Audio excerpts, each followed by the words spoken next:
அனைவருக்கும் வணக்கம். நம்ம சேனலுக்கு புதுசாக பார்க்குறீங்க அப்படி வந்து சப்ஸ்கிரைப் பண்ணுங்க. ஆல்ரெடி பார்த்துட்டு இருக்கவங்க லைக் பண்ணி கமெண்ட் பண்ணி ஃப்ரெண்ட்ஸுங்களுக்குலாம் ஷேர் பண்ணுங்க.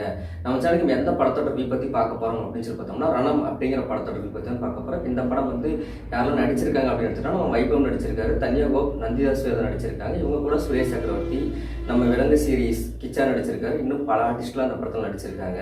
ஸோ இந்த படத்தோட டியூரேஷன் டைம் அப்படின்னு எடுத்துட்டோம்னா 2 மணி நேரம் 2 நிமிஷம் தான் இந்த படத்தோட டியூரேஷன் டைமே. படத்தோட கதை என்ன அப்படின்னு எடுத்துட்டோம்னா போலீஸ் ஸ்டேஷனை சுற்றி ஒரு உடம்புல இருக்கிற பாடியை பார்ட் பிரித்து ஒரு இடமா போட்டு ஒரு அக்யூஸ்ட் போட்டுட்டு இருக்காரு. பட் இருந்தாலும் இதே ஏரியாவில் வசிக்கிற நம்ம ஹீரோ வைபவ் பார்த்தீங்கன்னா ஒரு ஸ்கெட்ச் ஆர்டிஸ்ட். இறந்து போன பாடி ரொம்ப அழுகு நிலையில் இருந்துச்சுன்னா அதை பார்த்துட்டு மூஞ்ச பார்த்து வரைகிற ஒரு கேரக்டராக தான் நம்ம ஹீரோ வந்து இதில் போலீஸ்க்கு ஹெல்ப் பண்ணுறாரு. ஒரு கிரைமையும் புக் பண்ணி சப்போர்ட்டிஸ்லாம் பண்ணுறாப்புல. பட் இருந்தாலுமே இப்படி ஒரு கதையில் திடீர்னு அது இவருக்கு சப்போர்ட் பண்ணுற அந்த போலீஸ்காரர் காணாமல் போயிடுறாரு. அதுக்கப்புறம் இதுக்கும் நம்ம ஹீரோவுக்கும் இந்த இறந்தவோட பாடிக்கும் எல்லாத்துக்குமே நம்ம ஹீரோவுக்கு எல்லாத்துக்குமே கனெக்டிங் வருது. இது யார், எதனால, ஏன் பண்ணுறாங்க, நம்ம ஹீரோவுக்கு எதனால ஒரு கனெக்ட் இருக்குது அப்படிங்கிறதான் அந்த படத்தோட கதையே.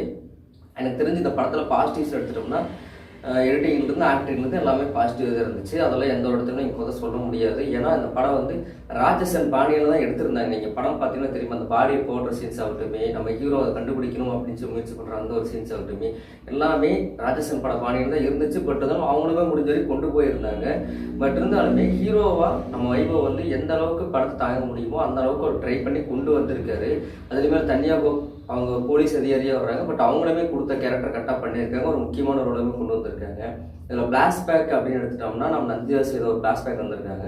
பட் இருந்தாலுமே அந்த படத்தில் அவ்வளோ ஸ்ட்ராங்காக இருக்கா இல்லையான்னு கேட்டிங்கன்னா அவ்வளோ ஸ்ட்ராங்காக இல்லை. படமே அந்த பிளாஷ்பேக் வச்சு தான் படம் ஓடிட்டு இருக்கு. பட் இருந்தாலுமே அந்த பிளாஷ்பேக்கில் இவங்க ரொம்ப ஜவ்வு மாதிரி இருந்து ரொம்ப லேக் ஆகி என்னடா கொடுமை அப்படிங்கிற மாதிரிலாம் கொண்டாந்து விட்டாங்க. என்னதான் இருந்தாலும் இது வைபவுக்கு வந்து ஒரு 25வது படம் இல்லையா.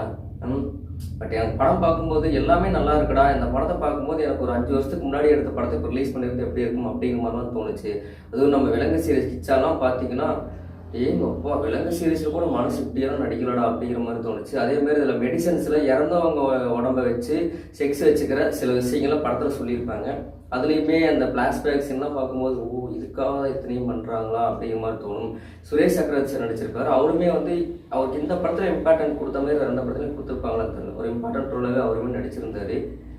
க்ரைம் படமாக நல்லா ட்ரை பண்ணி எடுத்திருக்காங்க. பட் அங்கங்கே சின்ன சின்ன சொதப்பல்கள், அதனால அந்த படம் வந்து சரியாக மக்கள்கிட்ட ரீச் ஆகலை.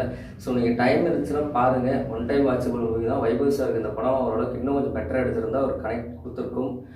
பட் படமாக பார்க்கும்போது எங்களுக்கு நல்லா இருந்துச்சு. உங்களுக்கு எப்படின்னு தெரியல. நீங்கள் டைம் இருந்துச்சுன்னா பாருங்கள். மீண்டும் அடுத்த வீடியோ சந்திக்கும் வரை அனைவரும் நன்றி.